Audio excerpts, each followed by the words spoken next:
안녕하세요. 부동산TV 부동산입니다. 9월 19일 화요일입니다. 뉴스들 오늘 좀 거리수는 많은데 짧게 읽어보겠습니다. 첫 번째예요. 재건축 수주전에 등장한 이사비, 세금은 어떻게? 란 제목인데 이사비란 내용이 있어요. 이게 뭐냐면, 그러니까 이 내용 설명을 조금 해드릴게요. 우리가 재건축 사업이든 재개발 사업이든 이제 관리처분 계획인가라는 게 떨어지고 나면 이제 이주라는 걸 하게 됩니다. 이주 계획을 이주 신청서를 받아서 조합에서 이제 대여금을 돈을 빌려주고 이사를 할 수 있게끔, 다 이사를 나가야 집을 헐고 재건축을 할 수 있으니까요. 근데 우리가 이사를 가려면 뭐가 필요해요? 돈이 필요하죠. 근데 이때 필요한 돈이 세 종류가 있어요. 첫 번째는 뭐냐면, 그러니까 이게 용어가 어려운데, 첫 번째는 이사 갈 때 전세 보증금이든 월세 보증금이든 집을 사서 가든 돈이 필요하니까 그때 필요한 돈이 있습니다. 그걸 갖다 이주비라 그래요. 이주비 대여금은 조합이 일시적으로 돈을 빌려줬다가 나중에 이제 이 아파트가 재건축이 끝나고 또는 재개발이 끝나고 다시 돌아올 때 돌려받는 돈을 말해요. 이게 이주비입니다. 근데 이주비는 사업장마다 다 달라요. 그래서 보통 이제 시공사 선정할 때 시공사들이 우리가 평균 이주비 얼마 정도 제공하겠습니다. 그러니까 이건 보통 시공사가 차입해갖고 와서 이제 같이 개입해서 빌려주는 돈이거든요. 그래서 이제 그렇게 이주비라는 게 보통 결정이 되고요. 일부 사업장 같은 경우는 아예 그냥 이주비를 그러니까 사업비로 부담하지 않고 조합원 개인이 이자를 내게끔 그렇게 하는 사업장들도 있어요. 그러면 이제 개인 금융비용이 많아지니까 조합원에 따라서 이주비를 많이 받을 수도 있고 적게 받을 수도 있고 자기가 이자 내야 되니까 사람마다 조금 다른 상황이 있죠. 아무튼 이주비가 하나 있고요. 또 하나는 뭐냐면 이사비예요. 이사비라는 건 뭐냐면 예전에는 없거나 되게 미미하던 금액이었어요. 그러니까 시공사 선정할 때 우리를 시공사로 선정해주면 이사하실 때 이사비용 드시잖아요. 그러니까 이사비 정도는 우리가 대신 제공해드릴게요 라고 나오던 개념이에요. 그래서 이게 최근 재건축 수주전에 등장한 얘기가 아니라 벌써 한 10여 년 전부터도 이사비라는 거는 시공사가 대부분의 시공사들이 다 제공을 해왔어요. 근데 이사비를 3천만 원 준다는 데도 있고 1,000만 원 준다는 데도 있고 500만 원 준다는 데도 있고 300만 원 준다는 데도 있고 다 다르거든요. 그래서 요거는 이 이사비는 그 시절마다 조금씩 달라왔고 그 다음에 이제 금액도 좀 달라왔고 그랬는데 저는 한 1,000만 원 정도, 그 다음 최고로 얘기한 건 한 3천만 원까지 이사비를 드릴게요 라고 시공사가 했던 걸 봤던 것 같아요. 제가 본 사업장 중에서는. 근데 여기 지금 반포 1, 2, 4주구 같은 경우는 7천만 원까지 이사비를 주겠다라고 해서, 이사비는 아까 이주비는 조합에서 빌려서 입주할 때 이제 그 조합원이 다시 상환해야 되는 돈이지만 이사비는 그냥 받고 먹고 떨어지는 거거든요. 그러니까 내 거가 되는 거예요. 그래서 그러니까 내 돈이 이사비용으로 내가 이사비용으로 7천만 원을 다 써도 되고 누가 7천만 원을 다 쓰겠어요? 다 안 쓰겠죠. 그러니까 이제 그렇게 써도 되는 돈인데 이 내용 기사에서 얘기하는 건 뭐냐면 이제 사실 이 이사비용 갖고서 문제를 삼았어요. 왜냐하면 이게 뇌물 아니냐. 이사비를 준다는 건 말 그대로 조합원이 먹고 말 그대로 소화되는 돈인데 이제 뭐 얘기하는 거는 이게 결국 뇌물적으로 주는 거 아니냐 그런 식으로 받아들이는 것 같아요. 너무 과다하니까. 이제 그 평가는 어떻게 될지는 봐야겠지만 일단 쟁점은 그거고, 그리고 이제 이 기사에서 얘기하는 거는 이렇게 이사비가 들어온다고 하더라도 전부 다 내 돈이 아니라 기타 소득에 해당돼서 22%의 세금을 내야 되기 때문에 원천징수 1,540만 원 떼면 실제 수령액은 한 뭐 5,400만 원 정도밖에 안 되고 그 나머지도 뭐 종합소득에 해당돼서 세금을 내야 되는 돈이다. 뭐 이제 그렇게 설명합니다. 이렇게 재건축 이주할 때는 요 두 가지, 이사비랑 이주비랑 두 가지가 걸리고요. 재개발 같은 경우는 주거 이전비란 것도 하나 있어요. 그러니까 이 재건축에 넣고 재개발에는 있는데, 주거 이전비는 세입자를 내보낼 때 세입자한테 주는 이사나 이런 세입자를 내보내기 위해서 그때 이제 책정해주는 비용인데, 주거이전비는 모든 재개발구역 내 모든 세입자한테 주는 건 아니고요. 특정 요건을 충족한 세입자들에게만 정해진 금액대로, 가족 수가 몇 명이냐 이런 거에 따라서 평균 뭐 도시근로 임대 소득을 기반으로 가족 수에 따라서 책정되는 금액이 있습니다. 뭐 아무튼 그렇게 세 가지 종류가 달라요. 얘기가 나온 김에 한번 같이 상식 차원에서 한번 짚어보고 갔어요. 원래 이런 거 수주 잘 안 읽는데 요거는 하나 읽겠습니다. 왜냐하면 되게 상징적인 의미라서 작년에 서울시 리모델링 기본계획이 나오고 나서 서울시의 리모델링 사업을 추진하던 여러 사업장들이 있는데 그 중에 이제 옥수 극동아파트가 굉장히 대표적인 데입니다. 한 900세대 정도 되는데 이 리모델링 사업을 추진하는데 시공사로 쌍용건설이 선정됐다 그래요. 그러니까 이 리모델링 기본계획에 따른 리모델링 사업을 본격적으로 추진하는, 그리고 이제까지 리모델링들이 소규모 단지들이 대부분이었는데 그래도 1000세대 가까운 대단지 리모델링이 만들어지는, 그리고 구체적으로 내용은 여기 보니까 그러네요. 리모델링을 통해 지상 3개층, 지하 4개층 총 7개층이 늘어난다고 했으니까 수직층층으로 올리는 사례가 되기도 하고, 그러면서 이제 뭐 지하층까지도 새로 파면서 주차장도 확보하고 새로운 개념의 리모델링을 볼 수 있는 사업지이기 때문에 앞으로 리모델링 스터디를 하는 데 있어서는 되게 중요한 모델이 될 거라고 생각합니다. 그래서 흐름을 한번 짚기 위해서 왔어요. 자, 수직증축을 하니까 세대수가 늘어나서 900가구가 1035가구로 늘어나고 지상 18층까지, 그래서 일반 분양이 135개가 생기기 때문에 이거는 분양할 수 있다는 거예요. 추가적인 135세대는. 그리고 주차장도 426대에서 1381대로 확대되고 여러가지 입주민 커뮤니티 시설까지 들어가는 단지로 된다고 합니다. 뭐 덤으로 가격 추이나 이런 것까지 보면 좋겠죠. 그냥 오늘 방송 나온 김에 한번 찾아보고 갈까요? 자, 그냥 보는 김에 같이 볼게요. 옥수 극동 아파트예요. 위치는 보시면 옥수역에서 레미안 옥수 리버젠 서쪽에 있는 이 단지입니다. 위치는 옥수동 일대에서 괜찮은 편이죠. 그래서 구성 평형은 80제곱미터, 20평대 한 25평 되겠네요. 20평형 91제곱미터, 그러면 이게 한 7, 8평 되려나요? 101제곱미터면 한 30평? 30평 그 정도 될 것 같고, 164, 170은 대형이네요. 정확하게 모르겠어요. 대략 가격 추이를 보면 80제곱미터가 6억 3, 4천이에요. 그리고 91제곱미터 같은 경우는 거의 7억 전후 되고, 그 다음 101제곱미터 30평형대 같은 경우는 8억 7,500대요. 가격이 만만치가 않네요. 생각보다 높다. 이제 리모델링 하고 나면 여기 이제 리모델링 하는데 추가적인 비용이 있겠죠. 물론 일반 분양 수입이 일부 있겠습니다만 여기에 추가되는 그 이상의 가치를 미래 가치로 보는 거잖아요. 일단 3개 타입 가격 정도 지금 체크했고요.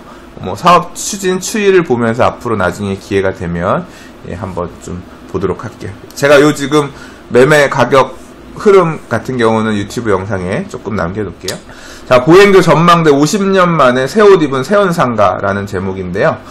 세운상가가 이제 좀 일종의 정비사업, 보행로 서울 남북 보행축 보행로 정비사업으로 제 세운상가에서 여기 그림상에서 보면 대림상가라고 있죠.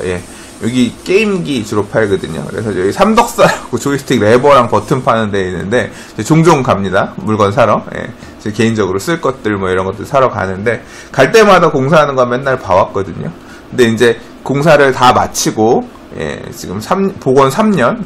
그래서 이제 3년 후에는 2단계 사업하는 1단계 사업 구간이 어느 정도 됐나 봐요. 그래서 이제 지금 무슨 행사들 하고 하는 것 같더라고요. 그래서 이제 나중에는 2단계 사업 구간까지 다 이어지면 뭐 굉장히 긴 구간 동안 남산까지 이렇게 이어지는, 서울을 이 청계천을 중심으로 이렇게 남북으로 있는 보행자 도로도 만들어지고, 이게 보행폭을 우선으로 하는 뭐 지하 1층으로 다니는 거, 그 다음에 이제 위로도 이렇게 유동인구 보행축들을 되게 확보하는 그런 개념으로 이렇게 만들었다고 하는데 한번 실제 가봐야 될 것 같아요. 그래서 사실 오늘 여기 전 무슨 행사가 있어서 가볼 거예요. 오늘 오후에 여기서 무슨 오락 대회 한대요. 그래서 전 좀 겸사겸사 이 구경도 하러 가려고 하는데요. 일단 조금 기사 내용을 보면 뭐 어떻게 했다 그런 내용이지만 그냥 기본적으로 추구하는 이념 자체는 그거였던 것 같습니다.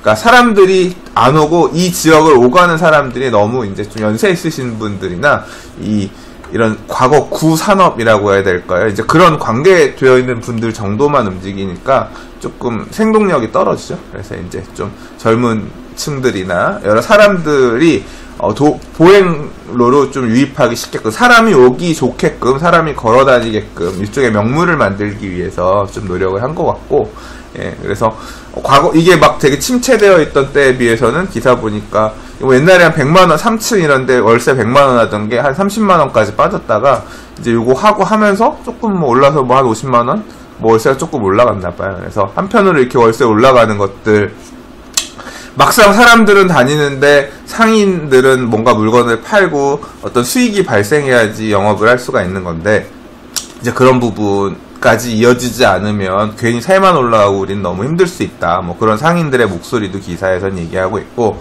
그러다 보니까 이제 젠트리피케이션 협약이라 그래서 뭐 이제 서울시에서 아무래도 이걸 주관해서 한 거니까 임대료 부분들을 좀 안정화하기 위한 그런 방법도 강구하겠다. 뭐 이제 그런 내용들이 조금 포함된 기사입니다. 아무튼 뭐 그리고 이제 이 안에 청년 스타트업 이 공간이 있는 거니까 메이커스라 그래서 또 세운상가에서 보면 서울시에서 이제 제가 라즈베리 파이라고 미니 소형 컴퓨터 가지고 뭐 게임기 만들고 이런 것도 되게 관심이 있어서 많이 보는데, 이제 그런 것들 하시는 분들이 메이커스 행사 이런 걸 예전에 이제 예전에가 아니라 지난 몇 년간 서울시에서 해가지고 이 청계천 이쪽에서 많이 했었거든요. 이제 그런 부분 등등 해서 좀 젊은 창업하려는 사람들, 그 다음에 개발자들 이런 사람들을 좀 유입시켜서 지역을 활성화시키려고 노력을 하는 것 같아요. 이거는 한번 갔다 오고 나면 나중에 기회가 되면 조금 뭐 다녀온 소회 이런 거는 얘기해 보도록 하겠습니다. 오늘 진짜 많네요. 자, 아파트 재건축의 시대는 갔다 맞춤형 재생 대책이 필요하다. 연합뉴스 기사인데 경기도 얘기입니다. 그러니까 이게 뭐냐면 경기도 내 공동주택 세채 중 한 채가인 93만여 가구가 건축한 지 20년이 넘은 노후 아파트다라고 했어요. 뭐냐면 이제 아파트들도 낡아서 뭔가 정비가 필요한 상황인데 재건축으로 정비하기엔 좀 애매하다. 그래서 뭐 오는 2025년에는 이 같은 노후 공동주택이 도내 전체 공동주택의 절반이 넘는 가구에 이를 전망이 나온다. 라고 해서 이 기사 제목에서 딱 느껴지시는 게 뭔지 아세요? 맞춤형 재생 대책. 이게 이제 결국 뭐 새 정부에서 추구하고 있는 도시재생 뉴딜 사업하고 맞물려 있는 거고, 사실 경기도가 하려고 하는 거를 조금 앞서 생각해보면 서울시가 한 거에 대한 얘기입니다. 뭐냐면 서울시는 이제 지난해 서울시 아파트 리모델링 기본계획 수립했잖아요. 그래서 경기도도 지금 리모델링 기본계획 수립하고 있다, 준비하고 있다, 그런 얘기예요. 그래서 뭐 경기도 노후택지 개발 관리 과한 보고에서 앞으로 경기도 같은 경우도 이렇게 어떤 꼭 재건축이 아닌데, 서울 같은 경우도 사실 재건축을 할 만한 사업 유인이 발생하지 않아서 어떻게든 이 재생 대책을 해야 되는, 그러니까 재건축을 못하면 사업성이 좀 떨어져서 재건축을 못하면 리모델링도 좀 어느 정도 수준까지 리모델링 할 건지에 대한 어떤 맞춤 계획을 세워서 그 유형대로 정비할 수 있게끔 그러니까 서울시가 유도해 가야 된다, 이런 그런 개념에서 서울시 리모델링 기본 계획이 나온 건데, 경기도도 마찬가지로 오히려 경기도 안에서도 재건축 사업이 진행 가능한 사업성이 있는 데들은 굉장히 제한적일 거 아니에요. 근데 그렇지 못한 데들, 재건축 사업을 추진하기는 금전적으로 경제적으로 좀 어려운 사업장들 같은 경우는 어쨌거나 집이 살 수 있도록 유지가 돼야 되니까 그거에 따른 맞춤 대책, 그게 결국 뭐 리모델링이겠죠.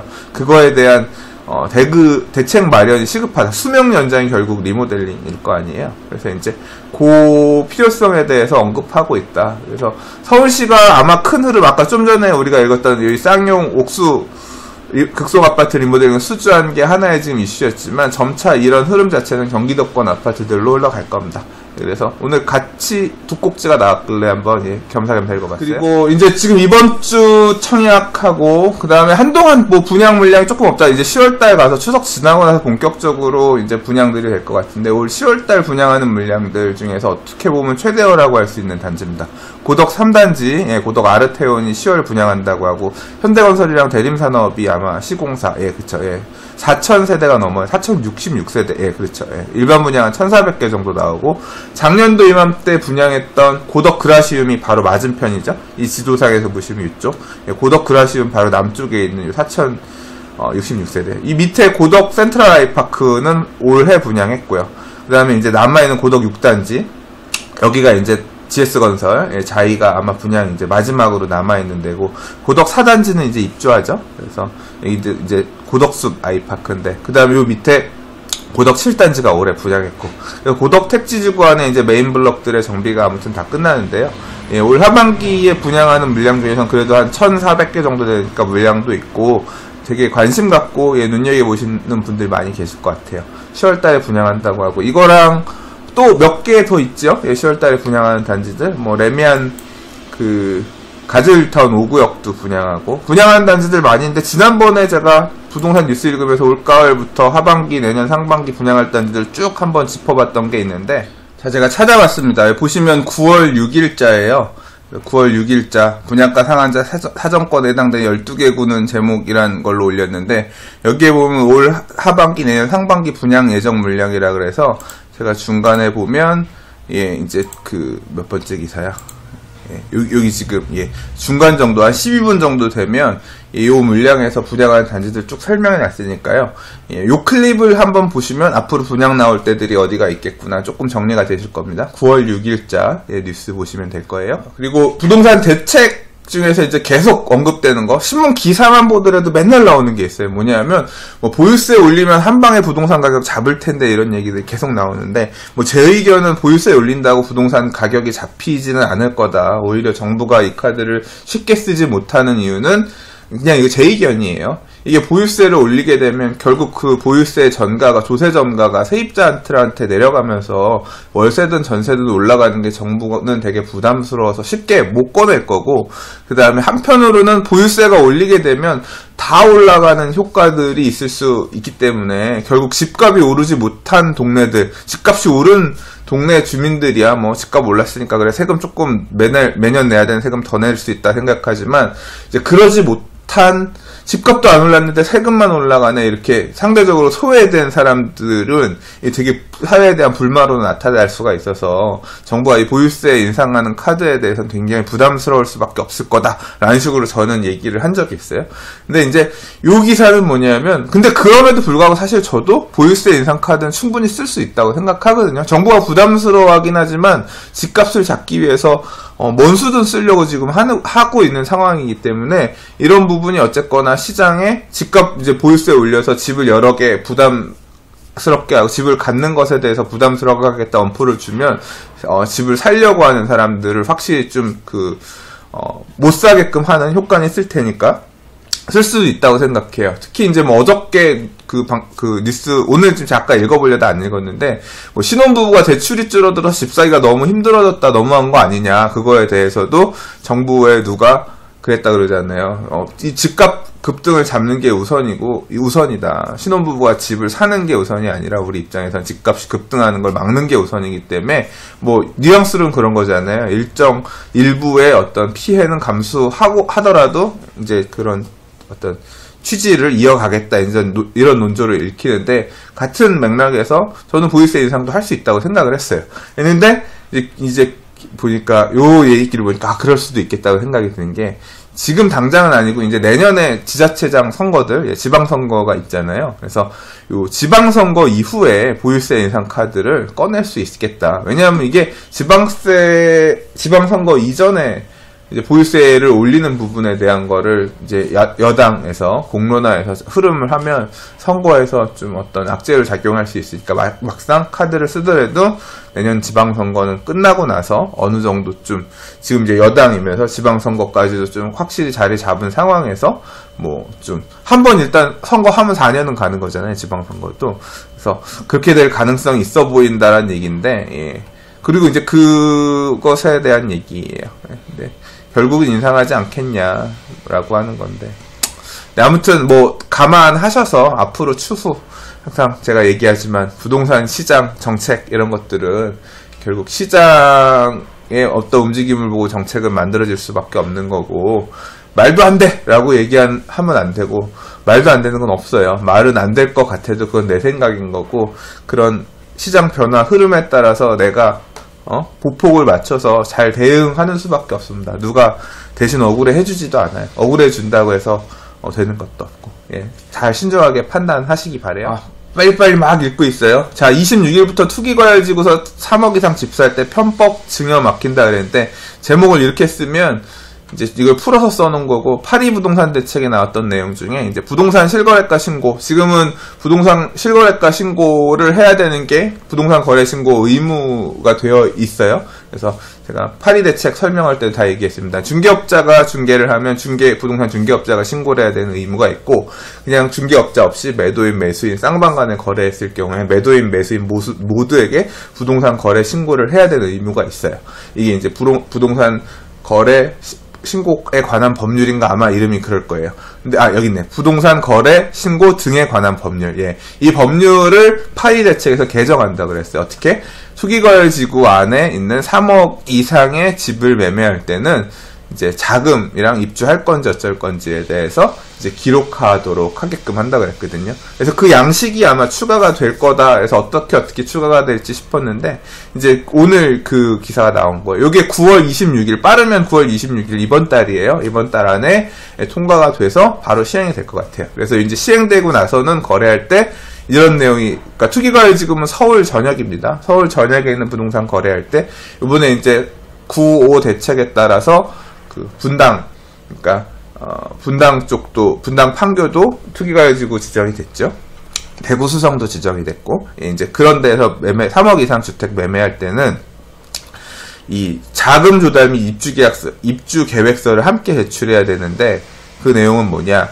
자기 자금 얼마, 차입금 얼마, 이렇게 해서 매매 대금을 내겠습니다 라고 내고, 자기 자금하고 차입금, 그래서 자기 자금은 예금액 얼마, 내가 집을 팔아서 들어올 돈 매도액 얼마, 뭐 주식이나 채권 매각 대금 들어올 돈 얼마, 그다음 뭐 임대보증금, 기존에 전세 끼고 살 거니까 뭐 전세 보증금 승계금액 얼마, 그다음 내가 현금 들고 있는 거 얼마, 이렇게 해서 내 자금으로 융통하고, 만약에 대출을 받게 되면 뭐 금융기관에서 얼마 대출을 받아서 또는 사채로 얼마 돈을 빌려와서 뭐 차입금을 내겠다, 이런 식으로 그 내용을 기록을 해야 되고, 이렇게 이제 그 기록을 하게 되면 편법 증여 방식이나 이런 것들은 뭐 많이 줄어들지 않겠냐. 그래서 그리고 입주 계획도 본인이 입주할지 가족이 함께 입주할지, 입주는 언제 할 건지, 그냥 새만 놓을 건지, 이런 부분도 기록을 하도록 한다라는 얘기입니다. 아무튼 좀 이 부동산 거래 신고 등에 관한 법률이 개정이 되면, 이제 아무래도 좀 이런 거 써내고 해야 되니까 좀 거래하는 데는 좀 까다로워지겠죠. 약간 좀 불편해질 겁니다. 예. 그렇게 바뀐다는 거, 알고 계세요? 자, 마지막 뉴스입니다. 진짜 많다. 예. 그래도 그냥 빨리빨리 읽어서 오늘은 좀 일찍 얘기가 끝나는 것 같아요. 자, LH 주거환경 개선 사업 구역 결합 모델 연말 본격 추진인데, 인천 얘기입니다. 그러니까 이게 주거환경 개선 사업이라는 게 뭐냐면, 오늘은 또 얘기하다 보니까 이제 도시정비 사업 관한 얘기들이 좀 많이 있는데, 주거환경 개선 사업, 이게 말들이 비슷한데 법률 용어이기 때문에 다 차이가 나는 거예요. 여러분들 얘기할 때 뭐 재개발, 재건축, 혼용해서 쓰시기도 하는데, 이게 그냥 다시 정비한다라고 생각하면 비슷한 용어인 것 같지만 법률 용어이기 때문에 재개발, 재건축 다른 거거든요. 주거환경 개선 사업도 다른 거예요. 이게 도시및 주거환경법에서 정하고 있는 7개 사업 모델 중에 하나거든요. 주거환경 개선 사업은 뭐냐면, 지역도 굉장히 열악한데 사업성도 너무 열악해요. 그래서 도저히 사업을 할 수 있는, 그러니까 정비 사업을 할 수 있는 수익이 나지 않는 그런 환경이에요. 이런 데 같은 경우는 공공이 개입해서, 공공이라고 하는 거는 그러니까 말 그대로 공공기업, 그래서 LH죠. 이제 토지주택공사, 옛날 같으면 주택공사, 이런 데들이 들어가서 이 정비 사업을 해줘야 되는. 그래서 이 LH 주거환경 개선 사업 같은 경우는 아파트도 큰 평수를 안 짓고요, 작은 평수를 중심으로만 짓고, 열악한 데 가서 이제 되게 좀 빡빡해요. 사업하는 방식 자체가 빡빡하고, 그래서 용적률도 확 올려주면서, 어쨌거나 너무 열악한 데니까 개발은 해줘야 되는데, 공공이 들어가서 말 그대로 사람 살 수 있도록 아파트 져주는 그런 사업을 해주는 데가, 그런 모델이 이제 주거환경 개선 사업이라고 생각하시면 되거든요. 근데 그거를 할 때 좀 더 사업성을 개선하기 위해서 보니까 앞으로 구역 결합 모델이란 거를 도입한다 그래요. 예시에서 설명하고 있는 데는 제가 이 지역에 대한 이해는 전혀 없는 사람이에요. 이 지역의 뭐 집가가 어느 정도인지 이런지 잘 모르는데, 이 기사 내용을 아까 얼핏 읽어보니까 이제 그렇게 산동네에 열악한 주거환경 개선 사업구역이 하나 있고, 그 다음에 평지에 그래도 입지가 괜찮은 지역이 있는데 요걸 갖다 두 개를 하나의 구역으로 묶어서 결합 개발한다는 거예요. 이런 결합 개발 추진하고 있는 사례는 서울시에서도 있거든요. 이 결합 개발이 2012년이든가 도시 및 주거환경 정비법 개정하면서 가능하게끔 됐는데 정확한 건 몰라요. 대충 이제 그렇게 됐는데 하나의 구역으로 가면서 이 지역 같은 경우는 서울시에서 지금 추진하고 있는 2030 역세권 청년주택처럼 주거지역을 상업지역까지 늘려서 이제 준공공 임대주택들을 많이 들어가게끔 해서 사업성을 굉장히 높이고, 이제 이 지역에 살고 있는 사람들이 여기에 지어지는, 주거환경 개선 사업으로 지어진 아파트에 이제 입주를 할 수 있게끔 이런 식으로 두 개를 결합하면서 한쪽의 용적률을 확 끌어올려가지고 사업성을 좀 개선해주는 이런 모델을 만들겠다는 거예요. 그래서 이게 이제 도입이 되게 되고, 이런 식으로 이런 산동네에다는 좀 전에 말씀드린 것과 같은 청년주택을 지을 수가 없거든요. 왜냐하면 이 청년주택 같은 경우는 개념 자체가 교통이 되게 편리하고 큰 도로가 접해있는, 말 그대로 주차장이 많지 않아도 되는, 교통이 워낙 편리하기 때문에 이런 지역에 용적률을 끌어올려서 그런 주차장이나 이런 것들은 좀 덜 짓더라도 청년들이나 좀 저렴하게 임대해서 살 수 있는 주택 공간, 소형 주택 공간을 많이 확보하겠다는 취지인 거거든요. 근데 그런 걸 산동네에다 만들어 놓으면 많이 효용성이 되게 떨어지는 거죠.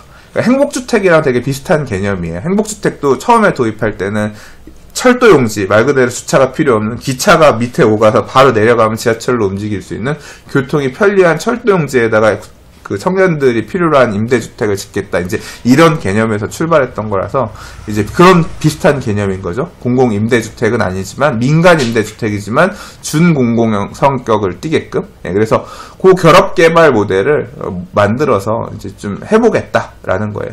그래서 그 하나의 이제 예시 사례고 추진해보겠다라고 하는 거라서 이런 내용이 언급되길래 한번 좀 같이 읽어봤습니다.